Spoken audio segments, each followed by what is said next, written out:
aussi, nous avons voulu, alors que notre transition s'achève qu'à un an et que nous irons certainement très bientôt, dans moins d'une semaine, aux élections, nous avons voulu nous arrêter sur un certain nombre de personnalités qui ont marqué cette transition. Nous avons donc choisi pour cette première partie de nous arrêter sur Cherif Sy, le président donc du CNT.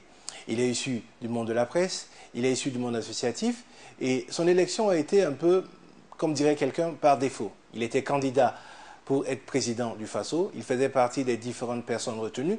Et c'est vrai que c'est assez épique ce qui s'est passé entre lui, Madame Joséphine Ouédraogo et le président actuel Kafando. Il y a eu donc un jeu de mano à mano qui au final a été en faveur de Michel Kafando, aujourd'hui président du Faso, président de la transition. Comme dirait quelqu'un, il y a quelque chose de bien à ce qui s'est passé. Parce que chacun des différentes personnalités que j'ai citées, chacune de ces personnalités-là a occupé la place qu'il lui fallait.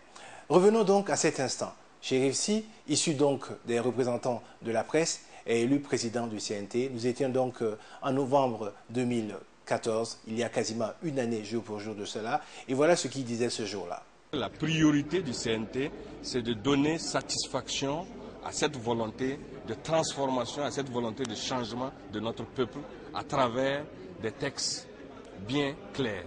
Notre mission est de pouvoir non seulement recevoir des propositions de loi du gouvernement, des projets de loi du gouvernement, et nous-mêmes de faire des propositions de loi. Et le contexte dans lequel est mis ce Conseil national de transition, il faut qu'elle y apporte des réponses claires et précises quant à la volonté de changement exprimée par notre peuple les 30 et 31 octobre.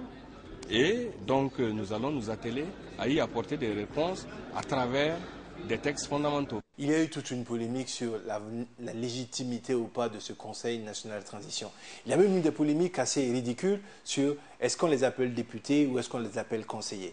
Au final, ce qu'il a toujours dit, c'est que nous sommes venus dans cette instance-là, dans cette représentation nationale, pour réaliser ce que les insurgés des 30 et 31, ceux qui sont morts pour la nation burkinabé, pour la République, voulaient, notamment un certain nombre de changements. Et il le répétait également lors de son discours d'investiture. Je vous demande de le suivre. C'est un devoir pour nous de maintenir vif le flambeau de l'espoir, car l'histoire du Burkina Faso est une histoire de résilience, d'espoir et de ténacité, de force et de courage face à l'adversité. C'est l'histoire de femmes et d'hommes qui ont résisté farouchement à la pénétration coloniale, qui ont vu leur pays ployé sous le joug colonial, déchiré et divisé, puis reconstitué à nouveau. C'est l'histoire de femmes et d'hommes qui, par des luttes multiformes, avec courage et abnégation, ont conquis leur indépendance politique.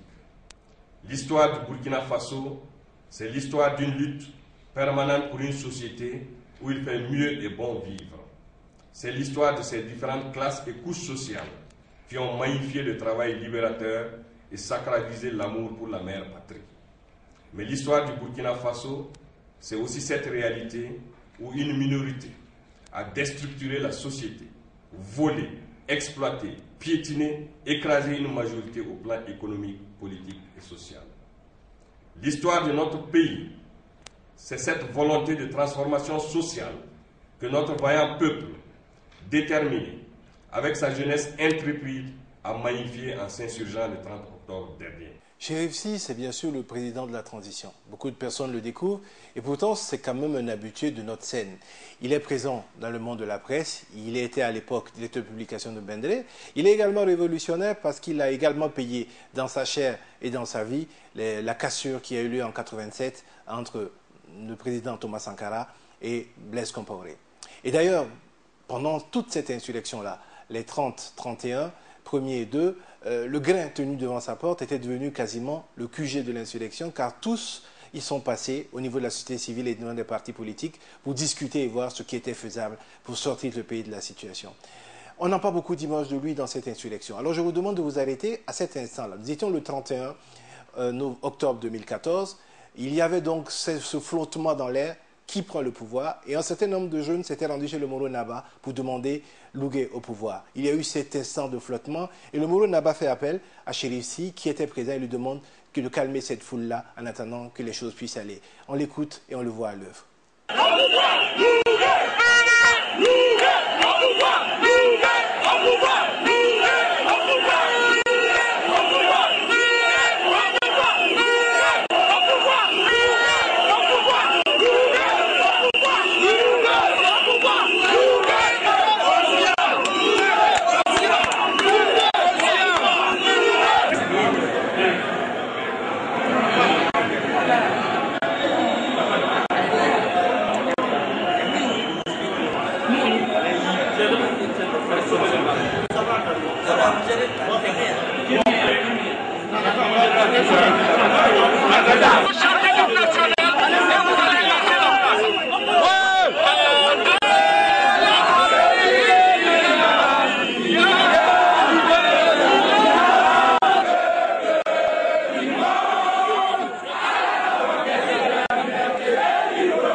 lorsqu'il se retrouve dans des situations où il est obligé de parler de ceux qui sont tombés, parce qu'il aurait pu tomber également ces jours-là, il a un langage totalement différent.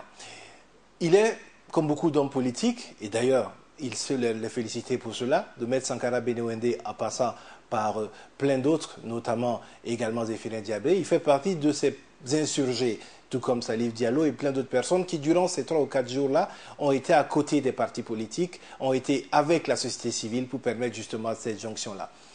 Lors de l'élimination des premiers martyrs, Chérif avait ce message qui était pour lui symptomatique de ce que devrait être effectivement sa mission. Un message où il rappelait que le sang versé pour le Burkina nécessitait qu'on ait beaucoup de respect pour les engagements pris. Mesdames et messieurs, mourir pour que triomphe un idéal démocratique au Burkina Faso, c'est vivre à jamais dans le cœur des Burkinabés. Cette phrase résume à elle seule la raison de notre présence en ces lieux. C'est une triste première, certes, mais c'est le cœur serré que chacun, selon ses convictions, mais tous dans un seul mouvement, nous nous recueillons. Derrière ce recueillement, ayons à l'esprit que le sacrifice de nos martyrs a été fait au service de la liberté. Leur vie a été arrachée à notre terre dans le feu et la tourmente, mais à notre peine très vive se mélange une admiration pour ces hommes qui ont préféré le sacrifice ultime pour que émerge un Burkina nouveau, débarrassé de la forfaiture, du clientélisme, de la gabégie, des crimes de sang et des crimes économiques. Et le CNT a énormément travaillé. Plus de 70 textes qui sont passés dans cette